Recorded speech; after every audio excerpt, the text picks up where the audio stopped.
Hi everyone, welcome to another episode of our project analysis. Today we're going to analyze on the upcoming development, which is Dunearn House. Yes. Okay, and the preview is going to be, they just confirmed the preview is going to start on right? the 10th of July. Yeah. So this time, in this analysis, we are also going to do the same thing, which is actually to identify what are potentially some of the concerns that buyers will have in this area. So instead of going through the floor plans, Yes. we want to help most of the buyers to understand the concerns. Are they valid? If it's valid, right, then what's going to happen? Are we still able to consider this development as your next purchase? Yes, I think these are questions that are posted to us by a lot of buyers. So that's why we thought that, with all these questions in mind, we thought doing a video might be able to help you also in deciding whether Dunearn House is something that you can consider. Correct. Yeah, this might be some burning questions that are in your mind as well. Okay, so what are the burning questions? Yes.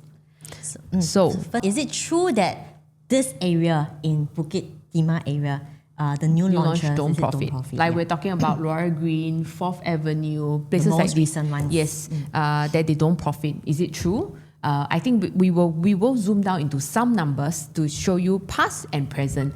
What is the difference between what has happened previously and now? The current situation at this point of time. Correct. And also one of the big concerns that a lot of buyers have is that leasehold amongst all the freeholds. Then should I consider freehold if this kind of price point? Right? So basically the freehold are transacting or selling at a lower per square foot price in terms of comparing with the leasehold. Correct. And of course, small units here don't make money. Is it true or false? Yes. Especially if let's say you are looking at, because some of us may have some budget constraint and we are looking at the relatively smaller units, then how if the units don't profit as much? Correct. And this development has about 46% of 2-bedroom. Yes. So for floor plan wise, we will not be touching so much, or we won't be doing in this episode. So if let's say you are keen to find out about the floor plan, you can contact any one of us. Yeah, this is our contact, so you can get in touch with us and then we can actually do the analysis for you based on your requirement. Yep. Okay. Right, so concern number 1, is it true that the properties in Bukit Timah don't make money or don't profit as much? Yeah, this is the number one concern that all my buyers have. They ask me a lot of questions. Yeah, because I think generally for most of us, we buy a property, even though it's very much for own stay, but we will still hope to have a bit of appreciation. Of course. Yeah, so how is it true? Yeah, so I think now we have to look at historically how prices were in Bukit Timah versus other areas to make a fair comparison lah. Okay, so now let's look at Bukit Timah versus OCR in 2019. Okay, so in 2019, now we are taking 4th Avenue as an example versus Treasure at Tampines. So back in 2019, right, actually we see that the price gap between Bukit Timah, which is at 2004, versus Treasure at Tampines is 1,004. That means the selling price between these two projects are at about close to 80% gap. And we have selected these two projects because their launch is about the same time. Yeah, correct. In 2019. So that means during back at that time when if I were to consider Bukit Timah versus now if at that time I consider Treasure at Tampines, right, it's about 80% gap. Yeah, so which is actually buying 80% more expensive if you were to buy into Bukit Timah. Correct. So which is actually a huge gap, I would say. Indeed it is. In this area, right? So now let's look at today. Currently, we'll look at Bukit Timah again versus Pinery, which is also in Tampines, right? Yeah, so now we look at the gap in 2026. Which is the current situation right now. Yeah, correct. So now, Pinery is actually launched at an average of 2005. So now if we compare it to Dunearn House, Bukit Timah, we are only looking at an 18% gap as compared to previously an 80% gap. We are taking Dunearn House an average about 3,000 per square foot. Correct. So based on that, actually for Pinery has already sold. In fact, it is already 90% of units sold. Yes. So this is a very fair comparison because the average pricing is at that 2005-ish and highest transacted is 2007. So based on that, right, it's actually just an 18% gap. Yep. So we have seen that, right, in 2019, which was actually an 80% price gap, up to current situation, right, is actually just an 18% price gap. So another example we also want to show is that for example, Park Esta in District 14, and then we also compare with again 4th Avenue, all right, which is again in Bukit Timah area. So again, we are taking these two developments in 2019 because they are launching. Their launch time is very similar. So based on that, one is in District 14 and one is in Bukit Timah area. The price gap that we see is 41% at that point of time. Okay? In 2019 also, right? So fast forward today, right? What happened in this location? Okay, so Park Esta just now was District 14. Vela Bay is actually District 16, which was actually Vela Bay just launched recent months. So with a take-up rate of 72%, the average per square foot is actually $2,800 per square foot, close to even 2009. Yeah. So again, if I were to take this in relative to Dunearn House, about 3,000 per square foot, right? The price gap is now only at 4%. So just now we've seen, like, for example, Treasure at Tampines. The Tampines area was back then 80%. Now up to current is 18%. Yep. And then comparing Park Esta, all right, and then which is 41%. With Bukit Timah is 41%. And fast forward today, it's only at 4%. So does that mean that now Bukit Timah is something that we can consider, or Dunearn House is something that we can consider because the price gap has from 80% or even 41% dropped to 18 or even 4%? Yes, correct. So whether or not Dunearn is actually a good price to enter, definitely I feel that based on the numbers that we see, right, because of the price gap is so little, it could be an opportunity for us to be looking into the core central area right now. Yes. All right. We cannot also say that Bukit Timah property don't profit. Because actually what happened is the price gap that we should be looking at. So it's not a concept that, or as long as it's properties in Bukit Timah, it doesn't profit as much. Because we have seen that it's very much due to the price gap. Yes. Yeah. So what we are saying is that because previously the price gap was too huge. Too big. Yeah, too big. Huge. Yeah, Yes. too big. So that is the reason why Bukit Timah in general, they don't grow as much. Yes, because the price gap is too big. Yes, So correct. now we say that now in relative to Dunearn House, the price gap is very small. So can we be looking into Dunearn House? I think the next thing that we have to look into is that what happens then if the price gap is very narrow? Yep. Yeah. Okay, so in the next example, we will actually show. Now we show also Daintree, which is in Bukit Timah. I would say that this is a little bit outskirts of Bukit Timah lah. Yeah, but we use Daintree for example versus Seaside Residence. Timing is also about the same, 2018. Okay, so now if you look at this, right, they are launched about the same price. Actually, it's almost like no gap. Almost like no gap, right? Correct. Yeah. Some is 1.5, then this one is about 1.618. Yeah, so certain Thereabout. pricing. Yeah. But if we look at their performance, they are actually performing about the same. Of course, Seaside may be slightly higher, maybe because of sea view or whatnot, right?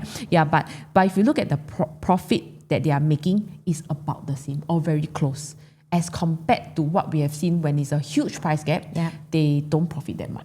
Yes. So it again goes back to the price point, like because of this current situation, right? The price point is almost like a no price gap.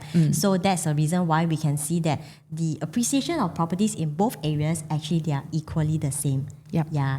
So this again comes back to, can we be looking into Dunearn House? I think potentially at this point of time, it can be something to look into because the price gap is really, really very narrow. Yep. Okay, so we do not want to say that properties in Bukit Timah generally don't profit. It has to be very much looking into the price gap at this point of time when we are buying, when we compare to the rest of the other areas, what is the price gap that we are looking at? Yeah, so it's not so straightforward that today I buy in at this pricing means I don't make money. Yeah, it's just whether have you done your homework to check out what are the other places that they are selling in today's market. Yeah. And like for example, in terms of 3,000 per square foot, is it a good price or is it a not so good price? Again, it has to be in relative to a lot of different aspects. Yes. Okay, so the number 2 concern, why should I consider Dunearn House, whereby all the surrounding freehold, right, in terms of the resale freehold, they are actually much cheaper. Yep. So sometimes given a choice, we'll feel that, if I can have a choice between freehold and leasehold, then I will probably want to go for the freehold properties, right? correct. So in this case, then plus the fact that it's even cheaper, then how? Okay, Yeah. so this is the next concern, the number 2 concern that most of us will have. Okay, so to answer this, right, we look at the projects or we look at the freehold developments In the area. in Bukit Timah area. So what we did is that we actually did a filter based on 6th Avenue and Tan Kah Kee MRT station, Yep. and then we actually filter to within a 1 kilometer and prices below 2,005 per square foot because we want to identify all these which are cheaper than the current new Dunearn House leasehold development. Yes, correct. Yeah. So these surprisingly, are we found this which is quite a number of developments, yes. the freehold developments. Correct. Yeah. But what do they have In common. In common, right? If you look at this, right, they are all the much smaller developments. 52, We're looking at 56 max or even about 100. 70 units. So they are small, really all the boutique developments, I would say. developments. So all these freehold surrounding Dunearn area, right, is actually all for freehold, they are the relatively much smaller boutique developments. They are below 2005 PSF. Yes, correct. Yes. Yeah.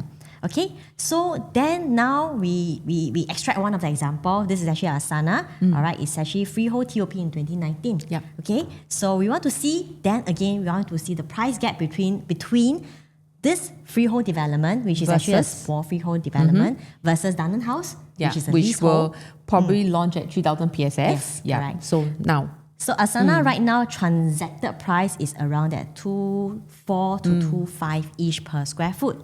Okay, and then Dunearn, if let's say we were to launch average at $3,000 per square foot price, the gap between the small freehold and Dunearn House, which is a big leasehold, the price gap is at 27%. Okay, so then is this 27% normal? We now next take a look at what has happened. Okay, again, we're taking example of Vela Bay. Yep. So Vela Bay, just now we mentioned, we launched averagely about 2,008, close to even $2,900 Yes, per square correct. foot. So this one for Vela Bay is actually a big leasehold. Yeah. Now we want to take example again from the small freeholds in the vicinity. Right. So very close to us, we have Baywin Residence, which is actually a boutique development, but it's freehold. Yep. And let's take a look at the transacted price. It's actually at $2,300 to $2,400 per square foot. Yes. So if I were to take these two price points as a comparison, all right, the price gap, right, is actually 21%. So it's in cheaper. the 20% Yes, range. correct. So we can conclude that actually in this example, we can also see that the small freehold is cheaper and it's about that 20% cheaper. Yes. Same to just now what we have seen between Asana and the upcoming Dunearn is also that 20% Yep. cheaper.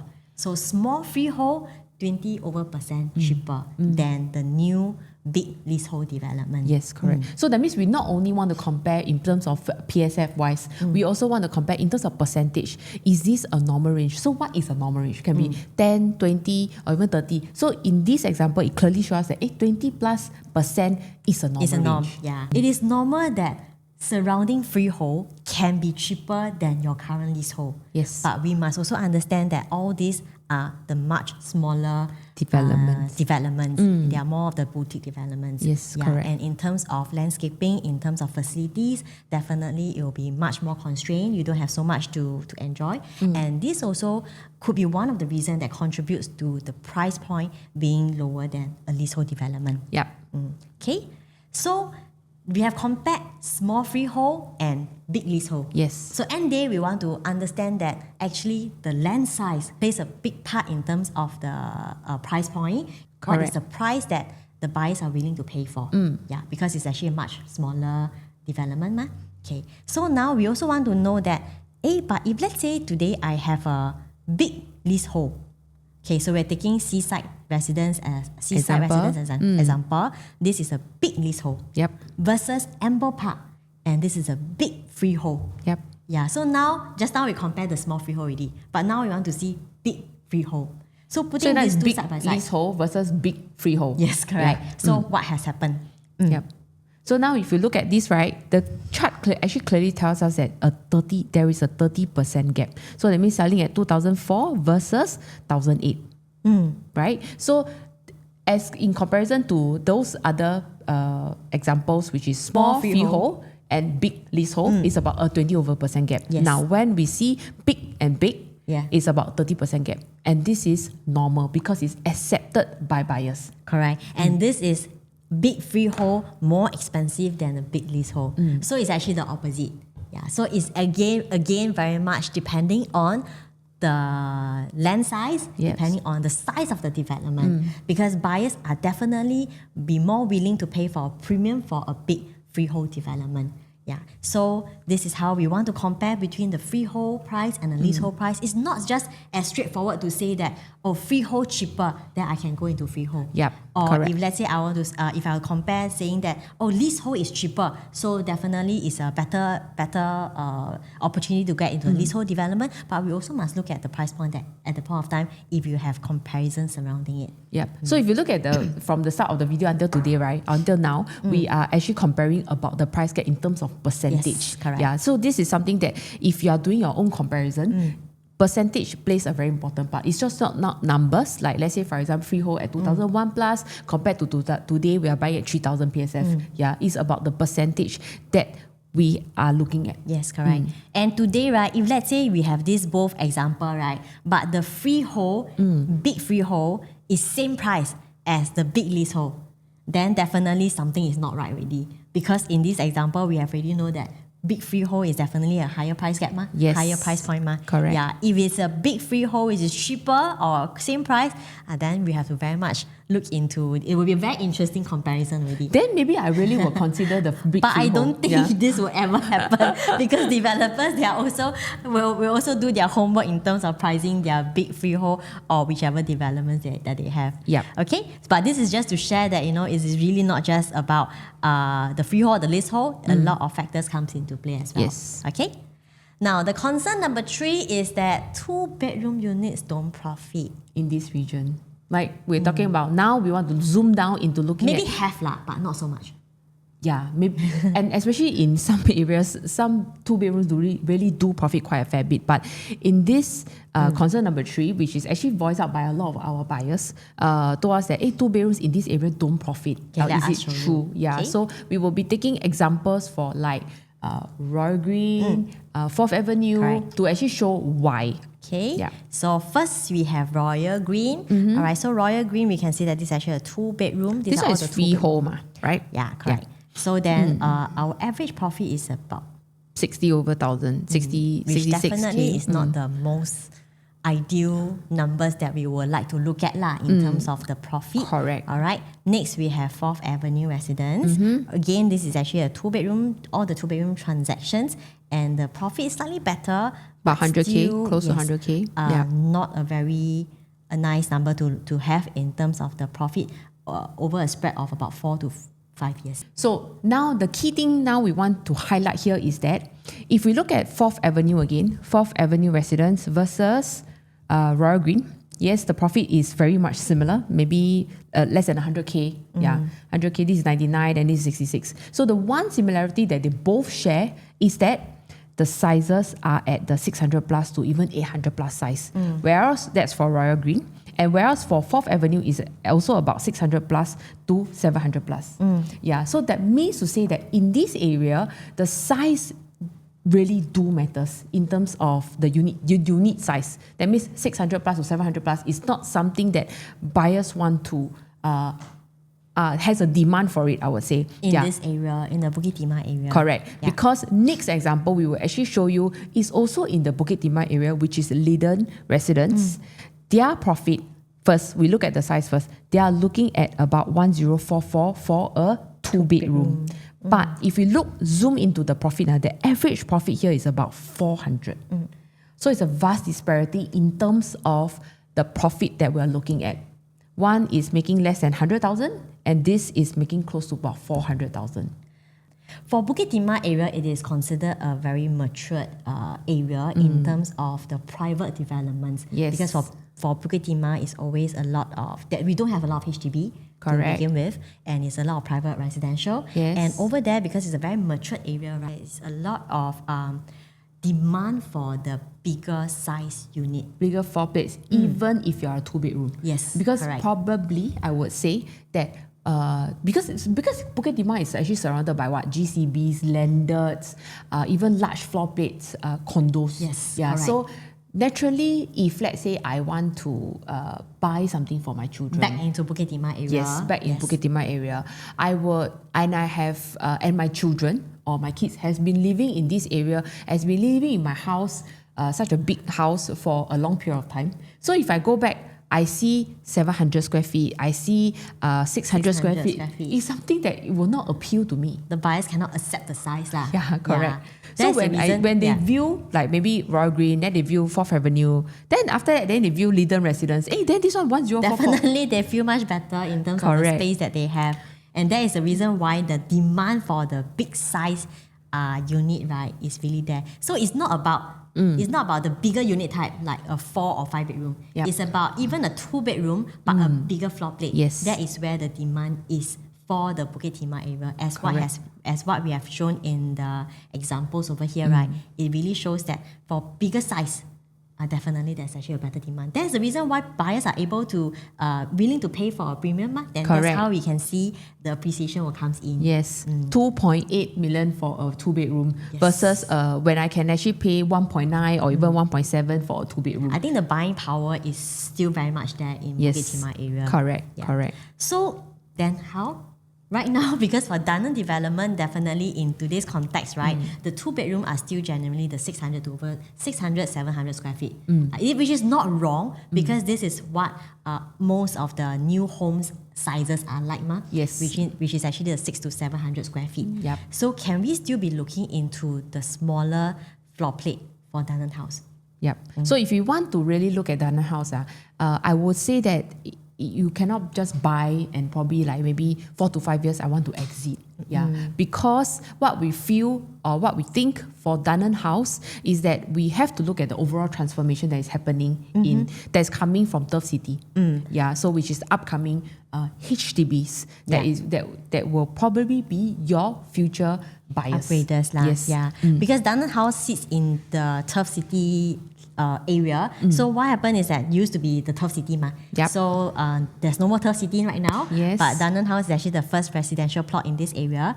But in future, we'll be expecting about 15,000 to 20,000 homes.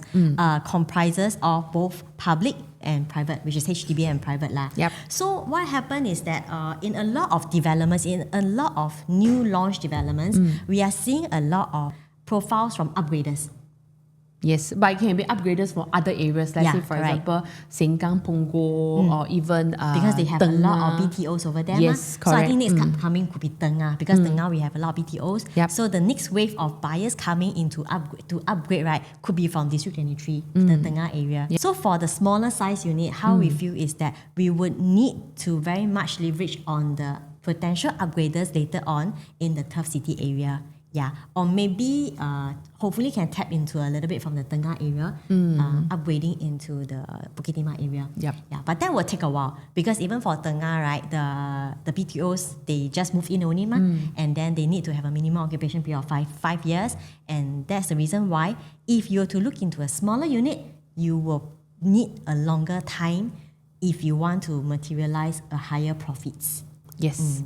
But if you are someone who really like the Bukit Timah area, because it's definitely still a very prime area, For you stay. like it for own stay, Yeah. and then you don't plan to exit so quickly, I think it is still a very good area to look into, especially earlier on we have discussed how the price gap is so little at this point of time. Correct. So if let's say now we are still looking at the 80% gap, then maybe that's a question that we should ponder you probably about. will not be looking into Dunearn House. Correct. Already. But if let's say Vela Bay is already selling at this price point, and Dunearn House today is selling at maybe estimated 3,000 PSF, because we don't have the price as yet. So estimated 3,000 PSF, should we even be considering this because of the so close price gap? Correct. When we have already seen examples in the Bukit Timah area, when the price gap is low, they are able to profit almost the perform same. much better. Yes, correct. So this is how we want to conclude for Dunearn House. We have addressed the concern that is it all the new launches in Bukit Timah don't profit, which is actually not, because we very much have to look at the price point. Yes. Then the second thing is that leasehold versus freehold, because the surrounding freehold are much cheaper. But is it true that if it's much cheaper, then I should be looking at the freehold? Correct. Again, it is not, because it's not just about looking at the tenure. A lot of attribute comes into play, whether it's a big land, a smaller land, or the overall size of the development. that will contribute to the price that the buyers are willing to pay for. Yeah. And also most importantly, it's just a percentage in terms of the price, correct. the gap. Yeah. Then lastly, we have also addressed that the small units here don't really profit that much, but we have also shared that because of the price point currently, it could be still something that we can look into if you are going to, if it's more for your own stay and you don't plan to exit so quickly. Yep. Okay, so this is our contact. If you feel that our video content has actually really benefit you and to understand more about the developments, please feel free to get in touch with us because we can actually do more analysis. We can also share more about other points that we feel that Dunearn House is worth considering, because we can't do it all in one video. Yeah. So if you are thinking whether Dunearn House is something that I should look at, because every property or even everyone's in terms of their investment horizon or in terms of their investment purpose is different. So you can we speak to any one of us. And especially it's also different for each and every one of us in terms of like what you say, the journey that we are looking into right now at different stages of life. Right? So that's how we want to be able to help you with that. Yes. Okay, so thanks for watching. Once again, I'm Carissa. I'm Elaine. Yeah. Thank you. See you. We'll see you in our next video. Bye-bye.